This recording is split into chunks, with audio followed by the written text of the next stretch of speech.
Okay, good afternoon, everyone. It's good to see you here and good to see you, those who are on the screen from afar. Good to see you. Welcome. Today is Wednesday. It is the 22nd of January. I don't know where time is going, and we're getting ready for Parshas Va'era, the second Parsha in the book of Shemos. We started last week, Parsha Shemos, the Sefer Shemos, the book of Shemos, and now we're into the second Parsha in Sefer Shemos, which is Va'era. And I want to share with you a few items this week. If we have time, this will break it up into three different items, three different sections. So let's go with the first section. The first section is right at the beginning. The first psukim of the parsha say as follows. It says, "Vaydaber Elokim el Moshe." So just again, remember, last week's parsha ends that after Moshe goes to Mitzrayim to speak to Paro, to say, "Let my people go," not only does Paro not want to obey, but he makes work harder for the Jewish people. He says he's no longer going to give them straw to build their bricks, and therefore they're going to even do worse. So that's psychologically very troubling, not just for the Jewish people, but for Moshe. He's just been sent on this mission, and not only has Paro not listened, but he's just made life worse for Moshe's Jewish brothers and sisters. So Moshe, at the end of the last week's parsha, let out an exasperated cry, and Hashem says to him, "You'll see what I'm going to do." So that's exactly where we're picking up now. So the parsha begins, "Vaydaber Elokim el Moshe." God speaks to Moshe, "Vayomer elav ani Hashem, I am the Lord." Ve'ira el Avram el Yitzchak ve'el Yaakov.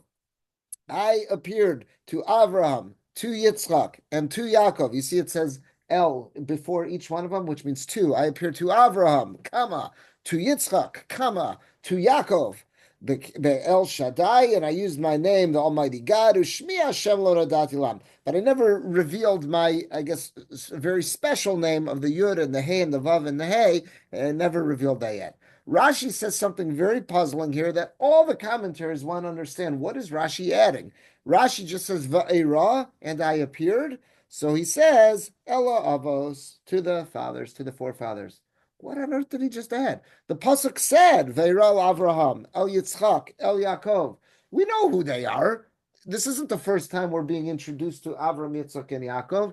All of a sudden, Rashi, we know Rashi doesn't waste words. If he's adding something in his commentary, it means there's a message there. So all the commentaries, the Meforshim on Rashi, they're all busy with this, just trying to figure out what did Rashi just do? What did he feel was just that? What was that significant ad? What did he just comment on there? Just those two words, Ella Avos. So we're going to see. We're not going to look at the classic commentators to Rashi. Again, they're all bothered by this, but I want to share with you something I saw in Rav Moshe Sternbach, which is a beautiful Hasidic vort, he says on this. So he says here, he brings down, I first bring down where he asks the question. He says in his Sefer Tam Vadas, he says he's going on the pasuk of Ve'era el Avraham el Yitzchak vel Yaakov. So he quotes Rashi, and Rashi said, Pirish Rashi, Elo Avos. Hamefarshim, all the commentaries on Rashi, doch nidchu. They come up with forced explanations. Mahosif Rashi, El Avos. What did Rashi just add when he commented El Avos? Shari Mefurish came in a pasuk. The pasuk, the verse was very clear that he says, "I appear to Avram, Yitzchak, and Yaakov." We know who they are. They're our forefathers. There are three forefathers. I always get a kick out of that. There. That's who they are. So we know these are the Avos. What did Rashi add? So he gives his own interpretation, but I want to share with you this, and he shares something beautiful from a Hasidic Rabbi. He says here, he said, I got dot, dot, dot, and he says in parentheses, Vishamati, I heard a melitza. Melitza means like a clever remark. It doesn't mean a joke. It means like a clever, like a clever biting remark. He says, I once heard a clever biting remark, B'Shema Admor, in the name of the Hasidic Rebbe, I'm a forsam Rabbi Meir, the Permishlan. I'm not familiar with him. I meant to ask Rabbi Nissan this week. I've definitely heard his name quoted before. Rav Meir Permishlan. Exactly where was Permishlan? I'm not 100% sure, but this was one of the early Hasidic rabbis in the Hasidic movement. He says as follows. He had a little vort that gave some insight to this Rashi. Shederach ha'olam, how does the world generally function? Hayom, especially nowadays. Sha'adam sha'aviv tzaddik, if you've got a person whose father was a tzaddik, V'kol sheken, and certainly gam avi aviv chassid v'kadosh, especially if the grandfather was also a very pious Jew.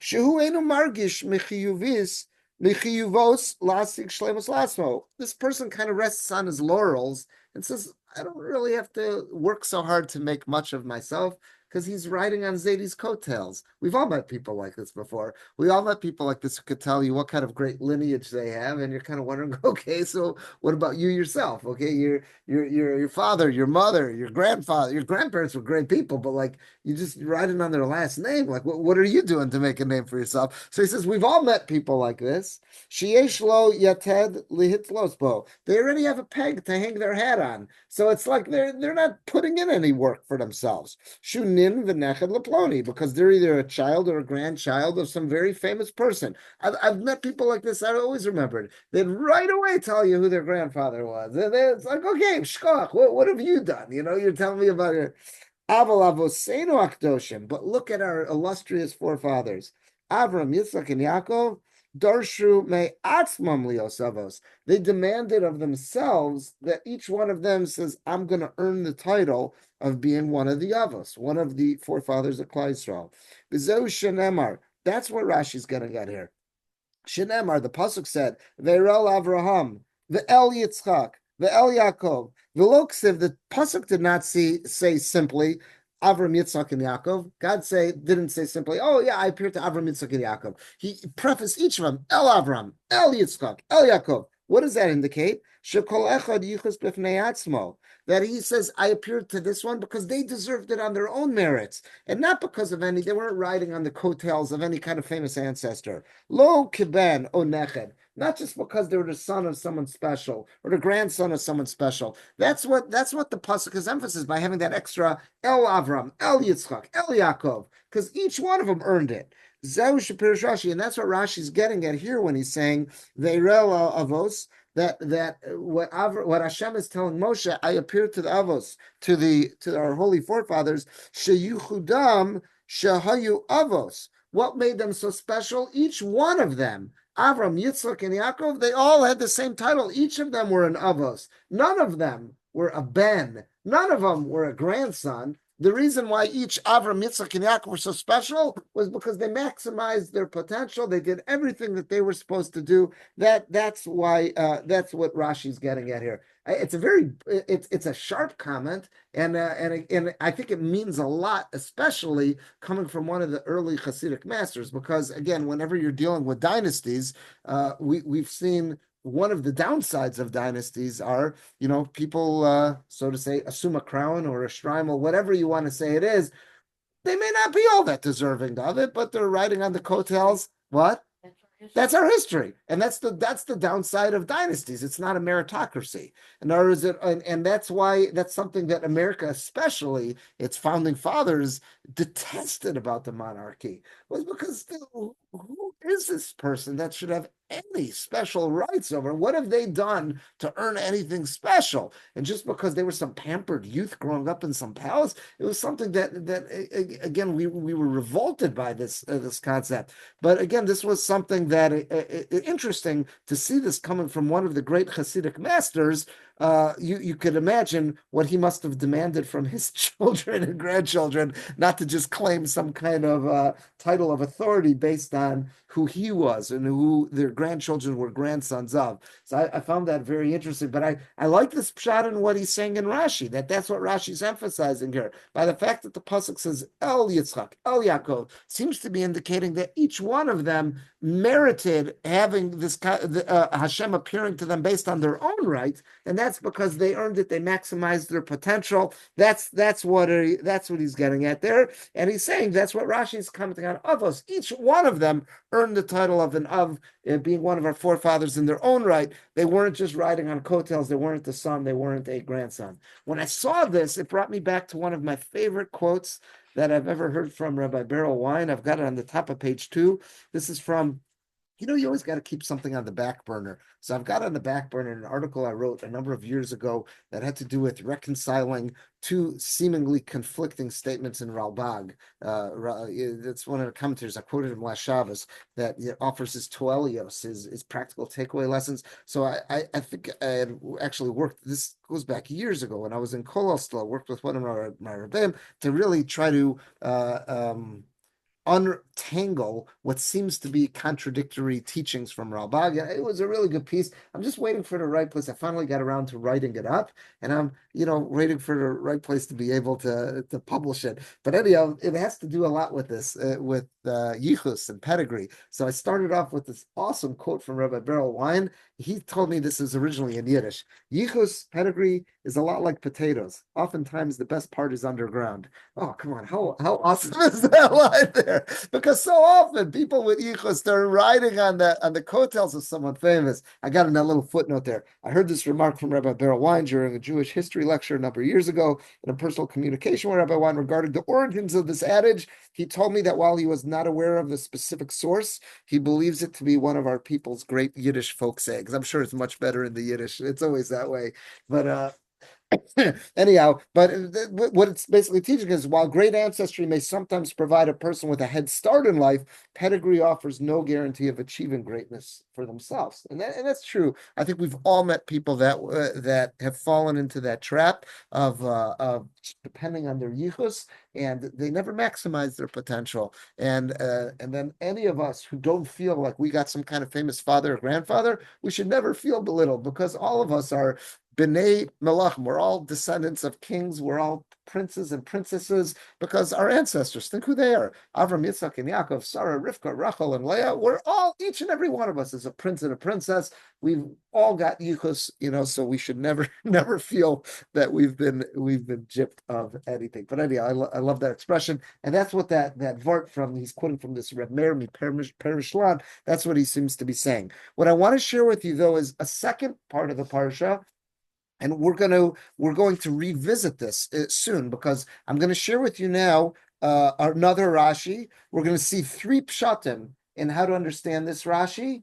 One of these pshatim is going to be from Rav Moshe Feinstein, and you're going to see it comes back to this also about how important it is for each of us to maximize our potential. So it is related, but it's different. Let's see a little bit later in the same parak, in the same chapter. So after it tells us a little bit, the parsha starts to tell us the lineage of Shevet Ruvain, Shevet Shimon, and then Shevet Levi, and then it stops when it gets to explaining the yichus of Moshe and Aaron. And all the commentaries explain is that this really wasn't meant to do another accounting of Klal Yisrael. We had done that in last week's Parsha. Just wanted to tell you again, we're going to be dealing with a lot of Moshe and Aaron now. Let's just remember, where do they fit into the scene? What is their ancestry? So the pasuk kicks in, Chavav, who Aaron and Moshe, this Moshe and Aaron that we've just explained how they are descendants of Levi, they are the same Aaron and Moshe, Asher Amar Hashem Lahem, that God said to them, Hotziu es b'nei Yisrael me'eretz Mitzrayim, al tivosam. I want you to take the Jewish people out of Egypt by their allegiance. Notice the order. It said Aaron and then Moshe, which might be in order of age. Aaron's older than, like 3 years older than Moshe.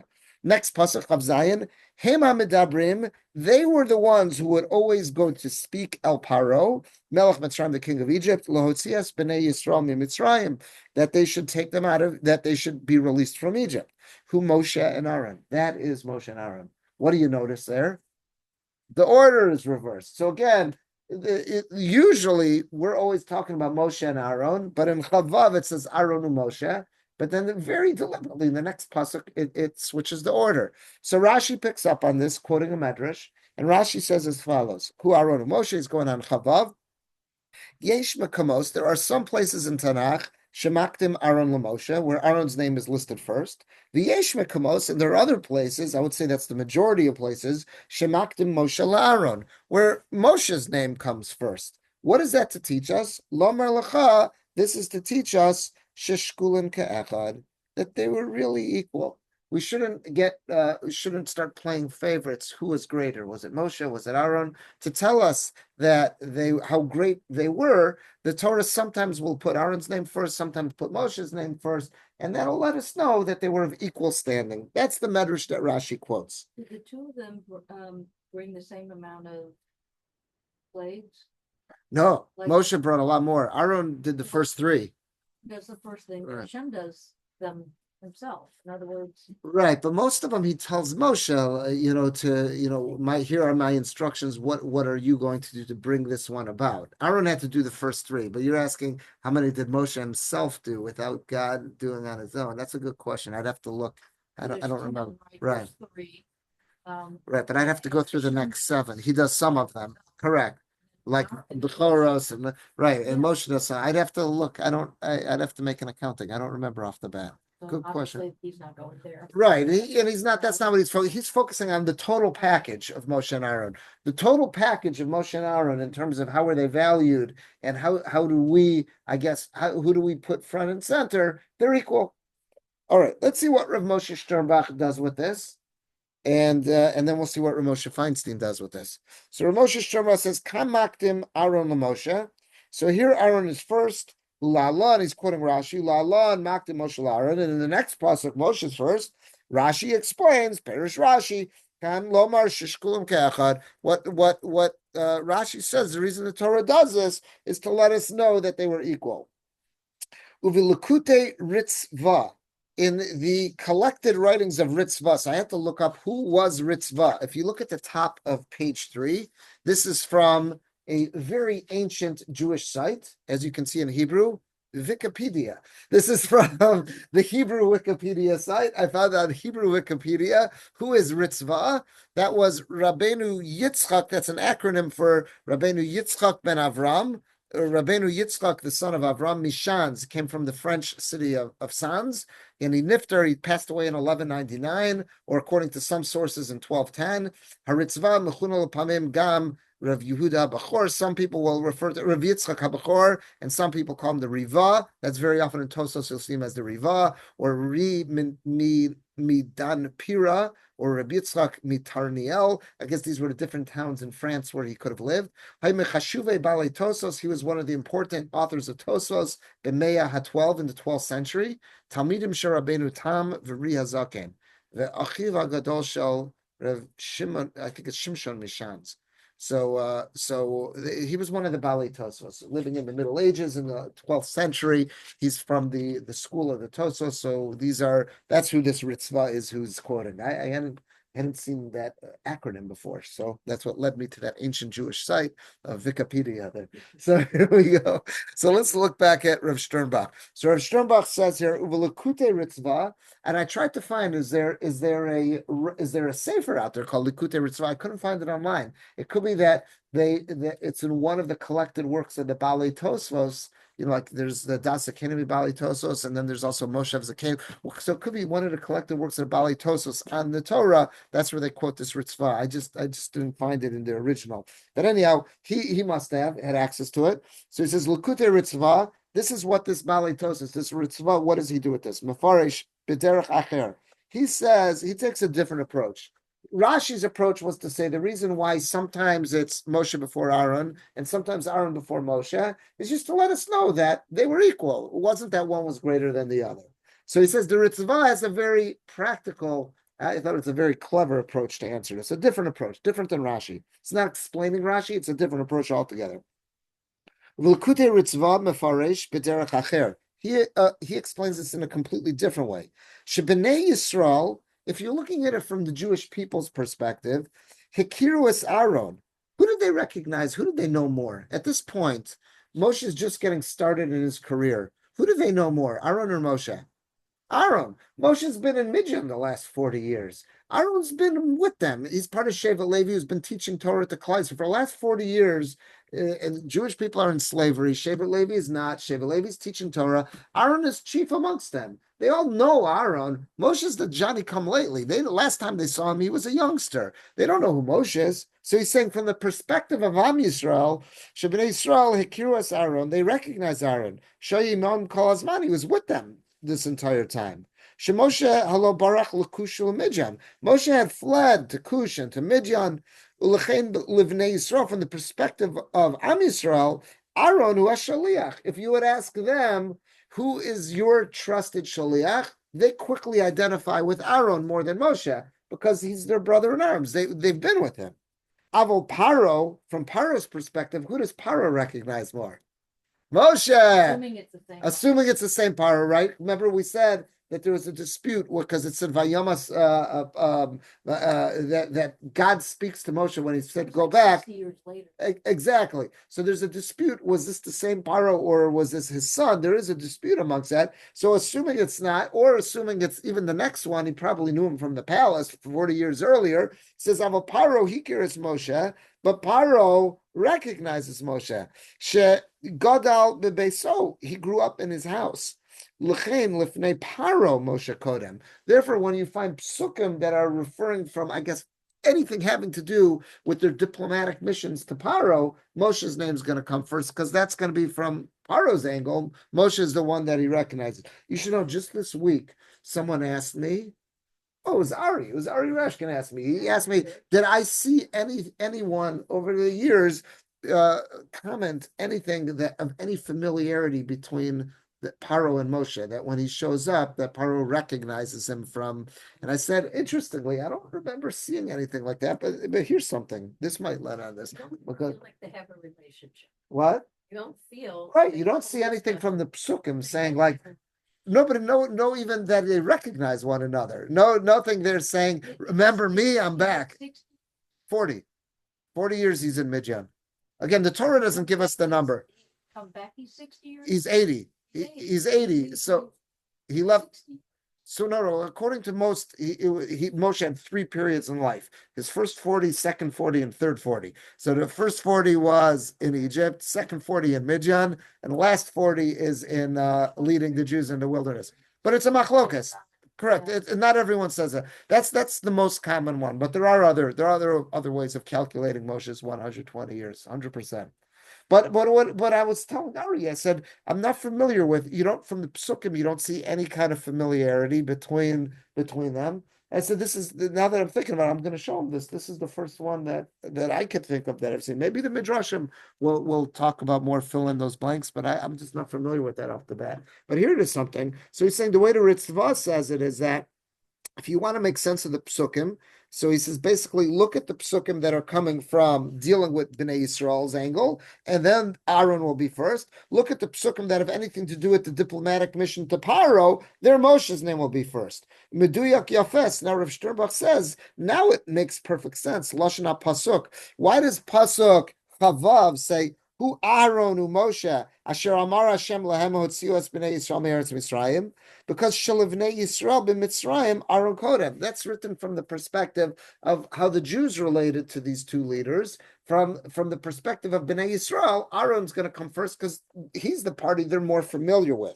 Umisayim, and the next pasuk in Chav Zayin says, Hey Mahamedabrim El Paro. These are the ones who spoke to Paro Melech Mitzrayim Loti Es Bnei Yisrael Meretz Mitzrayim Moshe Aaron. Why? Sheledaber LeParo Moshe Kodem. When you're having a pasuk talking about who did the instructions to Paro, it makes sense to have Moshe's name first because from Paro's angle, there's a level of familiarity there. So I thought this is a complete. He's not saying this is a commentary on Rashi. It's a completely different approach to how to deal with that. I thought that's a very, very interesting approach. Very interesting. But now we're going to deal with, on page 3, Rav Moshe Feinstein, and he's going to be working in the world of Rashi. So just to remind ourselves, Rashi was bothered by the problem, very obvious problem, and he's working the Medrash. The Medrash was bothered by this problem. In Pasuk Chavav, it says Aaron before Moshe, and in Chav Zayin, it says Moshe before Aaron. Rashi says, yeah, it's strange. There's times in Tanakh where it's Aaron first, other times, majority of times, Moshe first, to teach us that they're equal. So let's see, what does Rav Moshe Feinstein do with this? So Rav Moshe Feinstein says, page 3, that Darash Moshe, who Aaron Moshe, Perish Rashi, Yesh Makoma Shemaktim Aaron Moshe. Sometimes you'll see Aaron's name first. Yesh Makoma Shemaktim Moshe Aaron, and sometimes Moshe's name first. Lomar, and this is to teach us, Sheshkulun Ke'echad. They were the same. In God's eyes, they were all equal. So he says, Hudavar Tamua. That's very strange to say such a thing. Shemoshe haya Adon Nevi'im. Moshe was the king of all the prophets. This is in one of the, I think it's number 7 of the Ani Mamims. After we acknowledge that one of the basic building blocks of Yahadus is that there's a concept of prophecy, and then we say number 7, Ani Mami number 7, is that there never was anybody greater than Moshe. And at the end of the Torah, before Moshe dies, the Torah makes a point of telling us that no one spoke to God panim al panim. So how can you possibly say that they were shkulim, that they were equal? What do you mean? By all standards, Moshe's light years ahead of Aaron. How could Rashi quote the Medrash to say that they were equal? But it seems like he's saying there are times in Tanakh. In other words, he's not saying at this point in his life. He's saying that there are times in Tanakh where Moshe's, when they talk about the two of them, that Moshe's first. There's times in Tanakh when Aaron's first, and that's to teach us they're equal. Seems like that's the grand assessment. That would be at this time. No, always. That's That's why not- exactly. So Rav Feinstein's asking, how could you tell me they're equal? How could you tell me they're equal? We know that nobody achieved any level of prophecy comparable to Moshe. That's what he says. Shemoshe Adon Nevi'im. He was the master of all prophets. V'Rabban shel kol olam, and he taught Torah to everyone. He was the one that Hashem taught Torah to for 40 days and nights, and then he spent the rest of the next 40 years of his life transmitting that Torah to all of Am Yisrael. So everything we have, everything all the Torah Aaron has is from Moshe. So how can you possibly tell me they're equal? Torah. It's only through Moshe that Bnei Israel received the Torah. So how could Rashi quote this Medrash? What did the Medrash mean when it says that Aaron was of equal stature to Moshe? How can we possibly explain that? So he says, V'yesh lefaresh b'shnei drachim. There are 2 ways to explain this. Aleph. So here's his first way. Dekivan degam Aaron haya b'shlichus Hashem. Since there's no arguing with the fact that both Aaron and Moshe, both of them were acting in the agency of God. They were both acting as God's agents in this mission, Lotzias Yisrael, to get the Jews out, to take the Jews out of Egypt. Av shekoach Moshe gadol mishal Aaron, even though Moshe was of greater strength, mikol makom, nonetheless, kivan shegam Aaron hutzrach lios bezeh. Since Aaron was a necessary party of this mission, hein shaven bezeh. Therefore, he's considered an equal partner. Shebechelak shehagadol tzarich lekatan, even in a partnership where, let's say, it's a 75-25 partnership, but you can't get the job done without Mr. 25, ha cholken berevach. So we view them as equal partners. So this is, I think, an encouraging message, you could say, because there are many of us who may feel like, what great role do I play in God's scheme of things? What great role do I play in the mission of this institution and the mission of this chesed activity? That's not what we ought to look at. Am I playing a vital role? That's what I ought to look at. If I'm playing a vital role, that's important before God. It's not, okay, is it 50-50? Is it 75-25? Who cares? As long as my part is vital, as long as there's something about this mission, something about this task that just wouldn't be the same without me, that's shackle before the eyes of God. I think that's a beautiful message. And that's, in my mind, it's uplifting and it's encouraging, because I think there's a lot of times we can, the world around us assesses people based on the degree of the role that they're playing. And what Moshe Feinstein's saying is, if you want to understand this Medrash, this Rashi, that's not what to look at. The only criteria to look at if I'm important is, am I playing a vital role? Will this mission be the same without me? If the answer is no, then I'm playing a vital role, and in God's eyes, I'm shackle. We're all in this together. I think that's a beautiful. I think it's a very encouraging message. That's his first answer to explain this. Let's look at his second one. His second one is a bit different, and it's, I think, also incredibly encouraging for all of us, each of us, especially when any of us lament about the fact, oh my gosh, I'm never going to accomplish as much as this famous person, that famous person. What's left for me? The second approach Moshe is going to give is going to put our minds at ease. Let's see what he says here. Bays. Here's a second way to understand this Rashi. How can you ever consider Aaron to be shakul, equal to Moshe? So he says, here's a second way to understand it. The kivan de Aaron asa kol yamav b'shlemus. Since Aaron, in all the years that he lived, if you asked him on his report card, Did you maximize your potential? And he did. Kol Ratzon Hashem Yisbarach. He did always did the will of God. Shaya Efshar Lo Lasos. He did everything that was possible for him to accomplish. Hushakol Kamosha.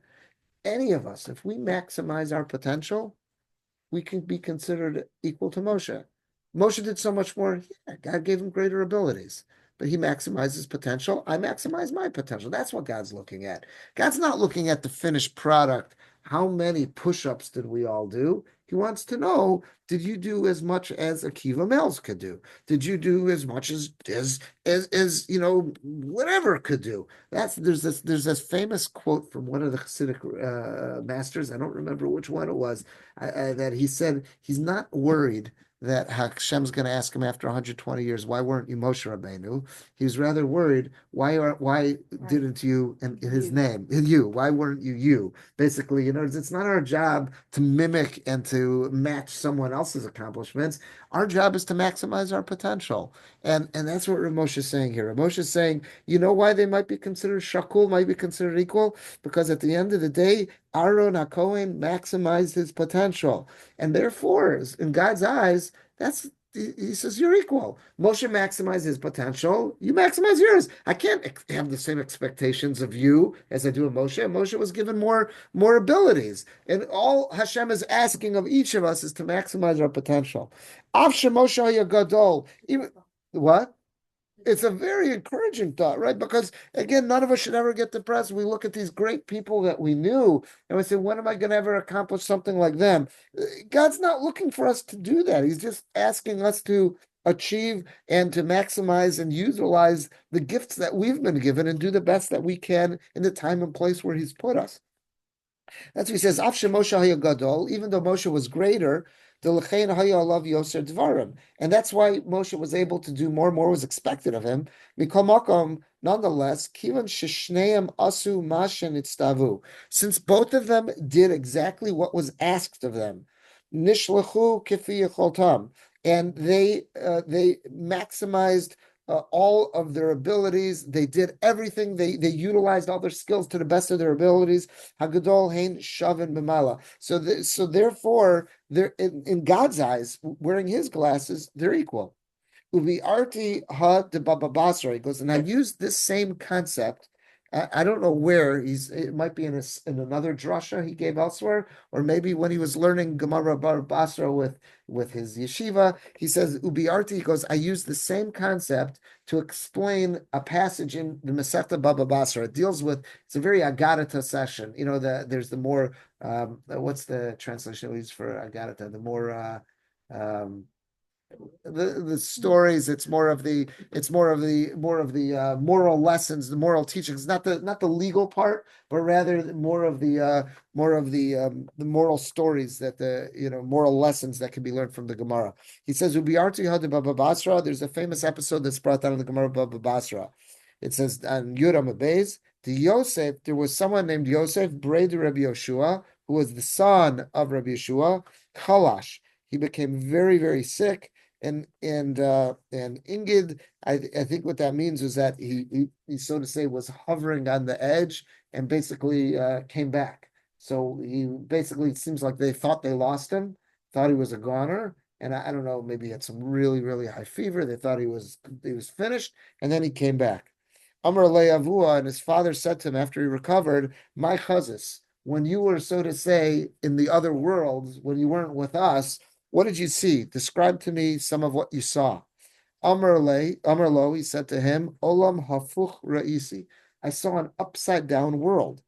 Elyonim lamata, the people that we are used to seeing on the top here in this world, lamata. In the Olam ha'emes, I saw that they were on the bottom. The tachtonim, and the people that we're used to seeing on the bottom of the totem pole down here, lamala. In the world of truth, I saw that they were in a position of grandeur. Amar Lo. So his father says to him, no, you didn't see an olam hafuch. You didn't see an upside down world. Rather, olam barur ra'isa. you saw a clear world. You saw the Olam HaEmes. In other words, that's exactly what you saw was true. In other words, just because we have stations in this world, that's not the reality. There's different reasons why different people might have different stations, but that doesn't attest to their true nature of who they are. You saw the Olam HaEmes, where God was putting people in their rightful place on the totem pole. So now that's what the Gemara says in Baba Basra. So Rav Moshe comments on this on the last line. Shetumua ma'od. A plain reading of that Gemara leaves one wondering, this is very strange. Eich amar shu olam hafuch. How could the son have said that it was olam hafuch, that it was an upside down world that I saw? Havadai, certainly, ba'olam hazeh, even in this world, ha'adam roa rak le'enayim v'hasam hu olam ames. All that we see in this world is what we mortals could see with our own eyes, and up in the world to come, that's the olam ames. The son was no fool. The son was a learned fellow in his own right. Why did he come back and tell his father, I saw an olam hafuch, an upside down world? He knew himself that not everyone that he sees in an upper station in this life, all the dukes, all the princes that are in an upper station in this life, he knows that's not emes. In God's great scheme of things, it's going to be based on mitzvos and chesed and stuff. So why would the son say, I saw an upside down world? Why are you so confused? Aval tzarich lomar. So Rav Moshe says, here's what you have to say. What did the son see? Shagam ba'olam ha'emes. Even in the olam ha'emes, what did he see that had him so confused? Omrim, he saw that what were people saying in the world of truth? Shehem elyonim elu shayu yodim bekan elyonim. That some of the people who were elevated there were similar to the people that down here in this world we elevate. Vala tachtonim, and they were also saying about some of the people on the bottom, shem tachtonim, that they're, so this is what had him confused. People that he would have assumed we're assessing in the olam hazeh as being in the wrongful place, even all in the olam emes, it seems like they're making the same mistake up there, that people are, the roles are switched. So he says it's not making sense. That's why he thought things were mixed up. And this is what his father responds to him. It's a very clear world. God is not torturing us. God asks of us only what we're capable of doing. Therefore, people who have very small abilities, either it means their mental faculties or whatever their abilities are, but they did their best. They fulfilled their mission in this world. That's why God has elevated them. In other words, he's saying this is what had the son confused. The son is so confused, saying, I'm expecting up there that who should be in the greatest seats, who should have the box seats at the concert, should be the greatest minds, the greatest geniuses, the greatest tzaddikim. Yet I saw some very simple people up there. What were they doing there? So his father's explaining to him, they maximize their potential.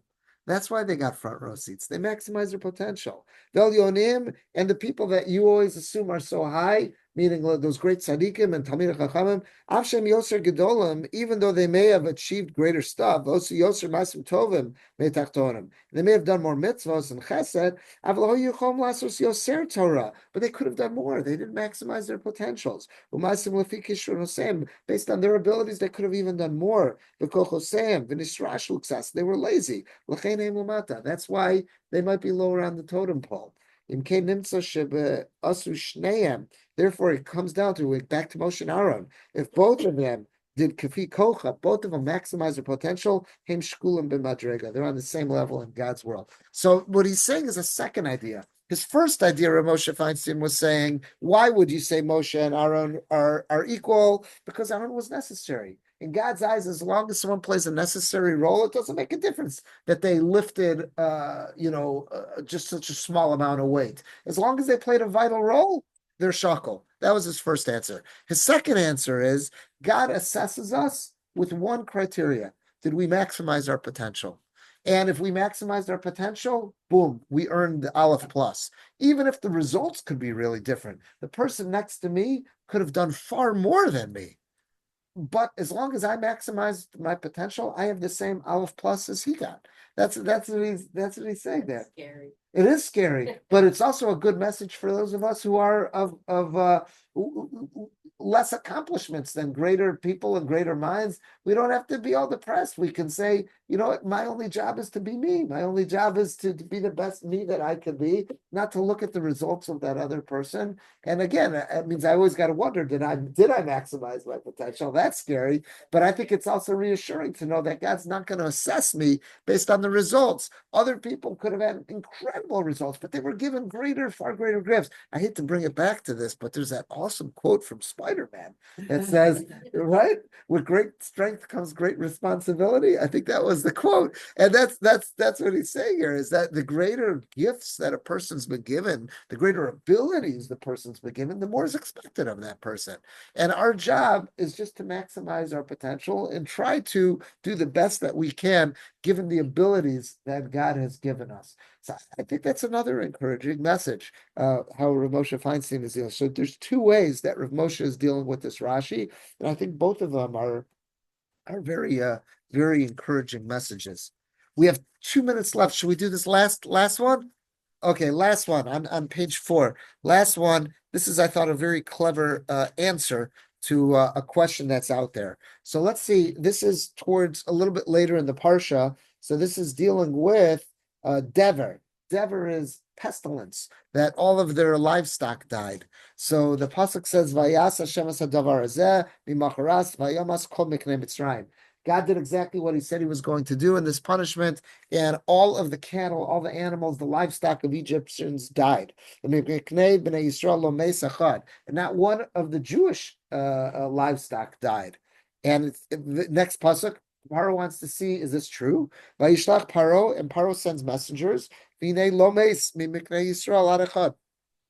one Jewish animal had died during the plague of pestilence. And therefore it says, Vayichbad leiv Paro v'lo shilach hasam. And Paro's heart became hard and he didn't let the people out. It sounds like what we've got here is some incredible disconnect. If anything, I would imagine this should have brought Paro to his knees. In other words, what happened? This pestilence hits, all the livestock in Egypt die. Nothing dies in the Jews. He says, I got to check this out. He sends his shlichim, his messengers, to go see, is that true? It's true. Instead of reacting, saying, wow, we're playing with fire, he says, no, I'm really not going to let them go. It seems to be quite strange. So let's remember there are 10 plagues. Dam, Tzfardea, Kinim, Arov, Dever. This is number 5. For the first 5, God doesn't step in and hardens Paro's heart. The first 5, Paro's doing on his own. Dever is number 5. That means Paro's doing this on his own. We can't just explain his intransigence by saying, oh, because God hardened his heart. God didn't start stepping in and harden his heart yet. He hardened? Yeah, that's how he translated it. That Vayichbad, meaning Vayichbad le Paro. He did it. He himself did it. Became hardened. Correct. So our tradition is hardened his own heart. Correct, because that's our tradition. For the first 5, Paro was on his own, hardening his heart. After that, that's when God steps in. But Dever is number 5. That's What? He already seen it once. Yeah, exactly.